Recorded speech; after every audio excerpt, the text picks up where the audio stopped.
नमस्कार दोस्तों, तेजस एकेडमी में आपका स्वागत है। डिक्टेशन की स्पीड 85 शब्द प्रति मिनट रहेगी।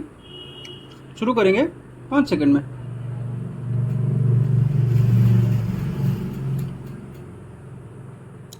जया बच्चन का एक और महत्वपूर्ण भाषण महिलाओं की सुरक्षा और अधिकारों से जुड़ा था। उन्होंने कहा कि महिलाओं के खिलाफ बढ़ते अपराधों पर सख्त कार्रवाई की जानी चाहिए।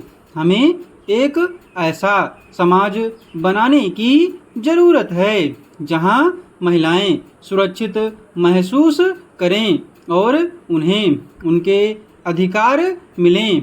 उन्होंने यह भी उल्लेख किया कि कानून का पालन करना और उसका सख्ती से पालन कराना जरूरी है ताकि अपराधियों को सजा मिले और न्याय सुनिश्चित हो।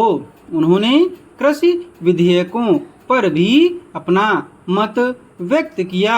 जया बच्चन ने कहा कि किसानों को देश की रीढ़ कहा जाता है और उनके साथ न्याय करना अत्यावश्यक है। उन्होंने यह भी कहा कि सरकार को किसानों की समस्याओं को गंभीरता से लेना चाहिए और उनके हितों की रक्षा करनी चाहिए। संसद में जया बच्चन की उपस्थिति और उनके भाषण हमेशा मुद्दों की गहराई को समझने और उस पर विचार विमर्श करने की उनकी क्षमता को दर्शाते हैं।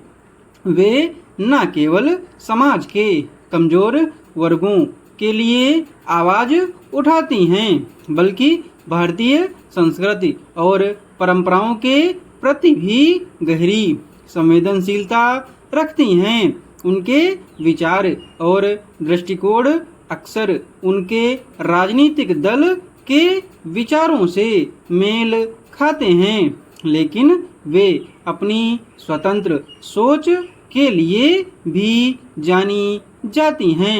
जया बच्चन का संसद में दिया गया हर भाषण भारतीय समाज के विभिन्न पहलुओं को छूता है और उनके विचार समाज में बदलाव लाने के लिए प्रेरित करते हैं।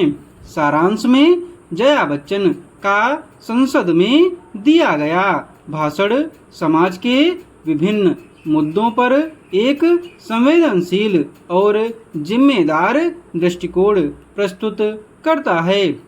उनके विचार और शब्द समाज के हित में होते हैं और वे हमेशा समाज के कमजोर और जरूरतमंद वर्गों के लिए आवाज उठाती हैं।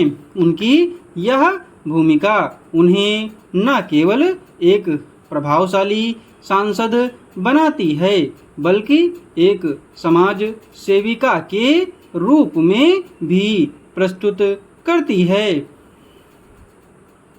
धनगढ़ ने अपने भाषणों में लोकतंत्र के महत्व और विधायिका की स्वतंत्रता को बनाए रखने की आवश्यकता पर प्रकाश डाला। उन्होंने कहा कि राज्यसभा में सदस्यों को अपने विचार व्यक्त करने की पूरी स्वतंत्रता होनी चाहिए, लेकिन इसके साथ ही उन्हें सदन की गरिमा और अनुशासन का पालन भी करना चाहिए। उन्होंने यह भी कहा कि राज्यसभा देश की विविधता का प्रतिनिधित्व करती है और इसलिए इसमें सभी विचारधाराओं और मतों का सम्मान किया जाना चाहिए। धनखड़ ने अपने वक्तव्यों में अक्सर संविधान के पालन और इसके संरक्षण की आवश्यकता पर बल दिया है। साथ ही यह भी कहा है कि विधायिका को जनता की आवाज को सही ढंग से प्रस्तुत करना चाहिए।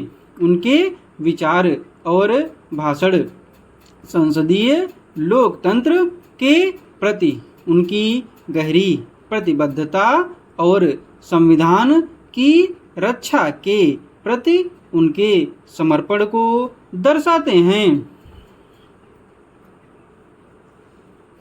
डिक्टेशन की पीडीएफ आपको टेलीग्राम पर मिलेगी। टेलीग्राम ज्वाइन कर लिंक डिस्क्रिप्शन बॉक्स में।